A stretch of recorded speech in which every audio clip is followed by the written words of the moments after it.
जय माँ विजय सेन आप सभी को। तो कैसे हैं आप सभी। मैया रानी के आशीर्वाद से आप सभी खुश होंगे। माता रानी आप सभी का कल्याण करे।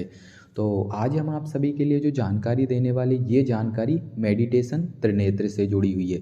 तो हम आप सभी को बता देते हैं, क्या मेडिटेशन करने से हम अपने त्रिनेत्र थर्ड आई को जागृत कर सकते हैं या नहीं। तो आज की इस वीडियो में हम आप सभी को यही जानकारी देने वाले हैं, क्योंकि बहुत सारे यूट्यूब पे वीडियो पड़े हुए हैं, इतने सारे वीडियो की आप देखते थक जाओगे, लेकिन वीडियो आपके लिए कभी भी आप उन सारे वीडियो को पूर्ण तरह से नहीं देख पाएंगे। इतने सारे वीडियो यूट्यूब पे भरे पड़े हैं जो मेडिटेशन से त्रिनेत्र जागृति का दावा करते हैं। तो आज हम आप सभी को बताने वाले हैं कि मेडिटेशन करने मात्र से आप कभी भी अपने त्रिनेत्र को जागृत नहीं कर सकते। इस बात का आप सभी बखूबी ध्यान रखिए, जो बात हम आप सभी को समझाने वाले हैं, क्योंकि सिर्फ मेडिटेशन करने से आप अपने नेगेटिव विचारों से बच सकते हैं, या फिर आप किसी भी प्रकार की कोई टेंशन में हैं तो उस टेंशन से बच सकते हैं। अगर आपको कोई चिड़चिड़ापन रहता है किसी भी प्रकार का, तो उस चिड़चिड़ेपन से बच सकते हैं। या फिर किसी भी प्रकार की आपके लिए कोई मस्तिष्क में कोई प्रॉब्लम है, आपका सर दर्द काफ़ी होता रहता है, तो सर दर्द से भी आप काफ़ी रिलीफ फील कर सकते हैं जब आप मेडिटेशन करते हैं। लेकिन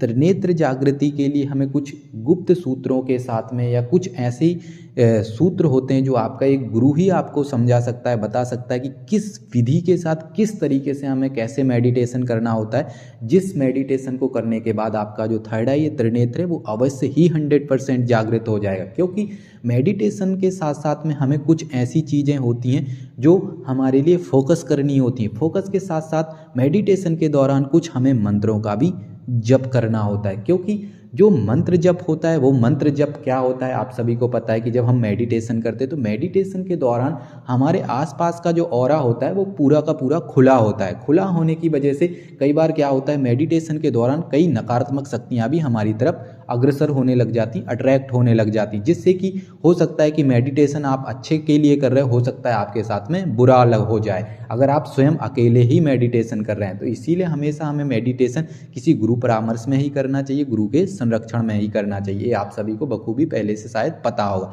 और जिनको नहीं पता है तो इस वीडियो से आप सभी को पता चल गया होगा, क्योंकि आप सभी को पता होगा कि खाली दिमाग शैतान का घर होता है। तो मेडिटेशन के दौरान क्या होता है, जैसा कि हमने आप सभी को बताया है कि मेडिटेशन के दौरान हमारा जो ऑरा होता है वो खुला होता है। उस दौरान हमारे ऊपर किसी भी प्रकार की पॉजिटिव शक्ति का ना तो कोई कवच लगा होता है, और ना ही किसी भी प्रकार की कोई भी पॉजिटिव ऊर्जा के संरक्षण में हम सुरक्षित रहते हैं। क्योंकि हम तो नए नए होते हैं, मेडिटेशन कर रहे होते हैं, तो उस दौरान हम पूर्ण रूप से असुरक्षित होते हैं और पूर्ण रूप से खुले होते हैं। उस दौरान हमारा जो फोकस होता है वो पूरा का पूरा एक सूक्ष्म जगत की दुनिया को महसूस करने में होता है, या फिर हम सूक्ष्म चीज़ों को महसूस करने का प्रयत्न कर रहे होते हैं उस दौरान। तो उससे क्या होता है कि जो हमारे अंदर के जो सेंसर होते हैं, विल पावर्स होती हैं हमारी, वो एक्टिवेट होने लग जाती हैं, जिससे कि जो आसपास में रहने वाली जो नकारात्मक एनर्जियाँ या पॉजिटिव एनर्जियाँ होती हैं उन तक हमारे संकेत पहुँचने लग जाते हैं, जिससे कि वो आपकी तरफ को अट्रैक्ट होने लग जाती हैं, आकर्षित होने लग जाती हैं। तो इसीलिए हमारे लिए जब भी हम मेडिटेशन करते हैं तो उस दौरान हमारे लिए कुछ बातों का हमें ध्यान रखना होता है, जिससे कि क्या होता है कि जब हम किसी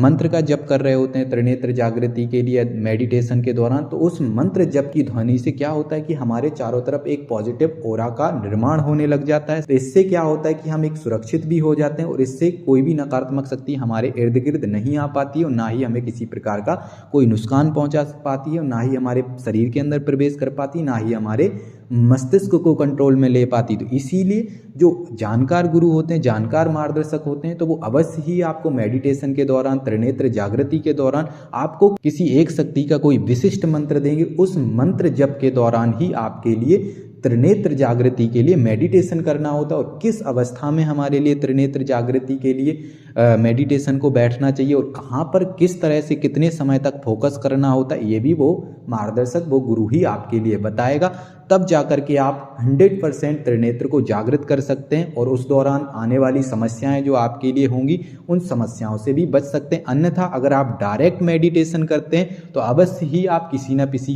प्रकार की जो सूक्ष्म और पारलौकिक तरीके की समस्याएं होती हैं उन समस्याओं से ग्रसित हो सकते हैं। साथ ही साथ अलग अलग प्रकार की थॉट से भी ग्रसित हो सकते हैं, क्योंकि क्या होता है कि मेडिटेशन के दौरान हमारा जो मस्तिष्क होता है वो खाली होने लग जाता है। खाली होने की वजह से बहुत सारी नेगेटिविटी हमारी तरफ अग्रसर होने लग जाती है और बहुत सारे हमें नेगेटिव ऐसे ऐसे थॉट देने लग जाती हैं, जिन थॉटों की वजह से हो सकता है आप भ्रमित होने लग जाएं और आपके जो विचार हैं वो व्यवचार के रूप में परिवर्तन होने लग जाएं, आप काफ़ी ज़्यादा नेगेटिव सोचने लग जाएं या फिर किसी एक थॉट के प्रति आपका जो फोकस है वो बढ़ने लग जाए। इससे क्या होता है कि धीरे धीरे हमारे ऊपर जिस तरह से आप कह सकते हैं किसी नेगेटिविटी का असर जैसे फील होने लग जाता है हमारे लिए और काफ़ी ज़्यादा हमारे लिए प्रॉब्लम्स खड़ी होने लग जाती हैं। जैसे कि एक तरीके से कह सकते हो सर दर्द होना या शरीर में वजन जैसे फील होना, सर के ऊपर वजन फील होना या शरीर में किसी प्रकार का कंपन फील होना आपके लिए, या फिर काफ़ी ज़्यादा नेगेटिव थॉट आने लग जाना अचानक से। इस तरीके की जो अवस्थाएं बनती वो इसीलिए बनती क्योंकि आप उस दौरान सुरक्षित नहीं थे मेडिटेशन के दौरान